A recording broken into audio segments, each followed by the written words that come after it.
Hello everybody, welcome to my YouTube channel English Net JRF with Neha Priyadarshini. First of all, let me introduce myself. I am Neha Priyadarshini. I have qualified NET 2020 with 99.63 percentile. Friends, मैं यहाँ आप लोगों के सामने अपने knowledge को impart करने आई हूँ उन सिंसियर एस्पिरेंट्स के लिए जो नेट जेआरएफ की तैयारी में लगे हुए हैं. Guys, as you all know कि किसी भी कॉम्पिटिटिव एग्जाम्स को क्रैक करने से पहले आपको उस एग्ज़ाम के नेचर को समझना होगा. ये मेरा पर्सनल एक्सपीरियंस है कि मैंने अपने एग्ज़ाम के सिलेबस को बहुत अच्छी तरह से समझा, उसे ऑब्जर्व करा और फिर मैंने उस पर काम किया है. अगर आप चाहते हैं कि आपका नेट जेआरएफ क्लियर हो तो आपको इस डायरेक्शन में वर्क करना ही पड़ेगा. You have to go with your syllabus. You can't deny this fact कि सिलेबस एक बैकबोन की तरह है हमारे एग्जाम प्रिपरेशन में. आपको उसे अंडरस्टैंड करते हुए आगे की ओर बढ़ना है ताकि आप अपने एग्जाम को इजीली क्रैक कर सकें. फ्रेंड्स, जैसा कि अभी लेटेस्ट ट्रेंड चल रहा है जहां एनटीए पैटर्न को चेंज कर रही है हर एक एग्जाम में, हर एक ईयर वाइज एग्जाम जो हो रहे हैं वहाँ पैटर्न हमें चेंज्ड मिल रहे हैं. और जहाँ हमें कुछ क्वेश्चंस बहुत अधिक टफ लगते हैं, डीप एनालिटिकल लगते हैं, वहाँ हमें बहुत ही कॉन्शियस होके आंसर्स देने पड़ते हैं, जो मैंने फील किया है during my examination.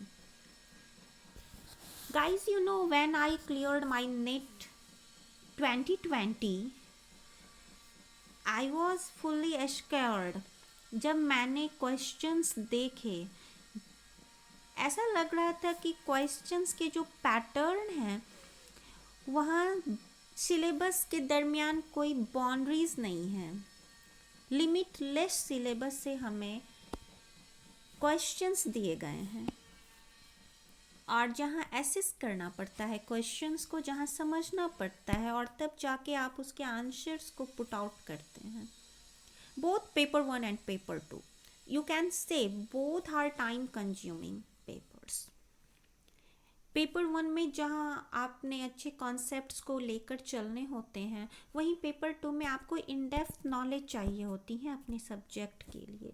So guys, I am saying you कि आपको अपने सिलेबस को बहुत ही अच्छी तरीके से पढ़ना होगा. As per my experience of cracking this exam, I will say to you all, just follow your syllabus religiously, right from starting your preparation to cracking your exam. Okay? Let's proceed further without wasting our time. Guys, मैं syllabus को यहाँ explain करूँगी. English net JRF का जो syllabus है UGC ने हमें दिया है, जो सिलेबस, उसे मैं पहले एनालाइज करूँगी. फिर उन सिलेबस को जो मैंने सेक्शंस, सब सेक्शंस और नैनो सेक्शंस में तोड़े हैं वो भी मैं आप लोगों के सामने डिफाइन करूँगी. Okay, so let's begin. ये रहा हमारा यूजीसी नेट जेआरएफ सिलेबस जो कि यूजीसी के वेबसाइट पे है, जहाँ यूजीसी ने कहा है कि मतलब जो सिलेबस दे रखा है वहाँ हमें यूनिट 1 में ड्रामा की स्टडी करनी है, unit 2 poetry, unit 3 fiction short story, unit 4 non fictional prose, unit 5 teaching methods English in use, unit 6 English in India, unit 7 cultural studies, unit 8 literary criticism, unit 9 literary theory post world war second, unit 10 research methods and materials. Okay, और हाँ, as the UGC had said, these 4 units, I am talking about this particular 4 units, right from drama to non-fictional prose, UGC had said that these 4 units will cover all literatures in English. You know, You can say, under the sun, you have to read each and everything, but don't worry, I will discuss it later in full with full description. Okay?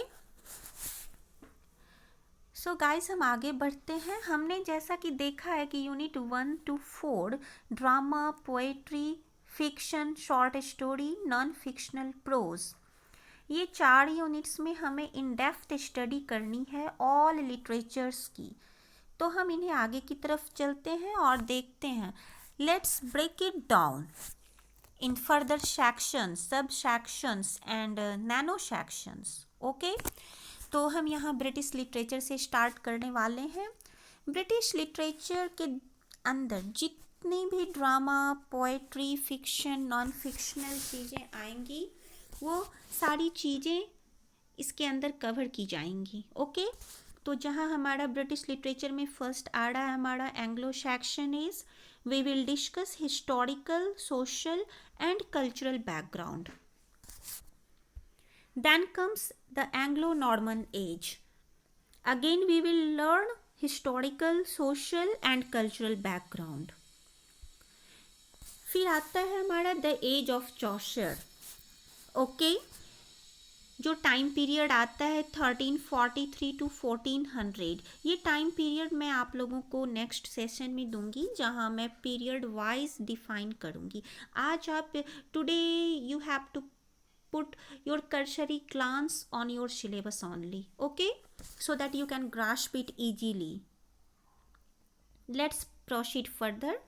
Then comes the age of revival, then Elizabethan age, then Jacobean age, the Puritan age, 6th, 7th the Restoration age, 8th the Enlightenment age, 9th the Romantic age, 10th the Victorian age, 11th modern age, 12th the postmodern age.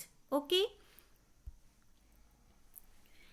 In British literature के अंदर हमें वो सारे periods पढ़ने होंगे जहाँ हमें drama, poetry, fiction, non fictional works भी रीड करने हैं.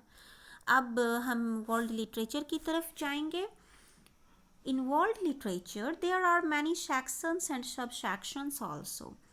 As we will read American literature, then post-colonial literature. There are many subsections in post-colonial literature. African American writers, British diasporian writers, African, Canadian, Australian, Caribbean and Colombian writers. We will discuss it later, okay? Now European literature, you know, it comes under world literature also, where we will learn Greek, Roman, Italian, Russian, German, French and other European literature. Then comes our Indian literature. You can't ignore this part. There are 2 to 3 questions arising from this particular section, where we will learn early writings of Indian literature, then Indian English novelists, Indian English poets, dramatists, Indian aesthetics. Now ये हमारा जो unit 5th है जहाँ हम English teaching methods और English in use को पढ़ने वाले हैं. वहाँ हमें पढ़ना होगा direct method of teaching, grammar translation method, audio lingual method, the structural approach, suggestopedia, total physical response, communicative language teaching,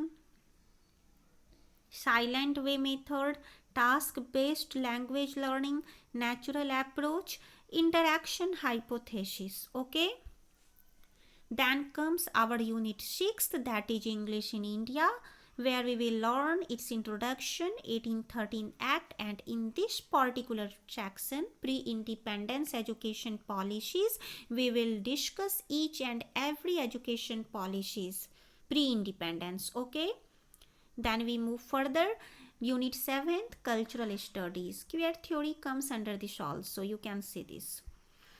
तब आता है हमारा यूनिट 8th, लिटरेरी क्रिटिसिज्म, जहाँ Greek critics, Roman critics, middle age critics, enlightenment age critics, romantic age critics, Victorian age critics को हम पढ़ने वाले हैं. फिर आता है हमारा the most important unit, unit 9th, that is literary theory. We will read here new criticism, formalism, structuralism, post-structuralism or deconstruction, postmodernism, psychoanalytic criticism, archetypal criticism, reader response theory, feminism, Marxism, eco-criticism, post-colonial criticism, new historicism. Okay? ये literary theories हम पढ़ने वाले हैं अपने आने वाले session में. Okay, then comes our last unit, unit 10, that is research methods and materials. Introduction, research types, research methods and methodology, research tools and sampling, clarity and precision and academic expression, writing the research paper and submission. Okay, and here is an add-on, literary movement, you have to read it.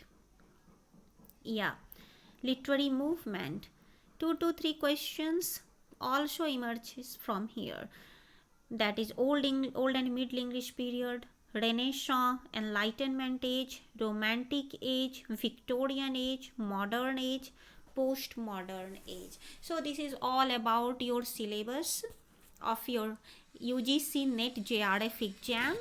Friends, आपको अपने syllabus पे focus करके आगे बढ़ना है ताकि आपकी preparation बहुत ही अच्छे ढंग से सिस्टमेटिकली हो और आप इस एग्ज़ाम को बहुत ही अच्छे मार्क्स, अच्छे परसेंटाइल के साथ क्लियर कर सकें. Hope you will understand what I want to say. Thank you friends for enjoying this session. Hope you have enjoyed a lot. Thank you very much. See you in the next session soon. Thank you.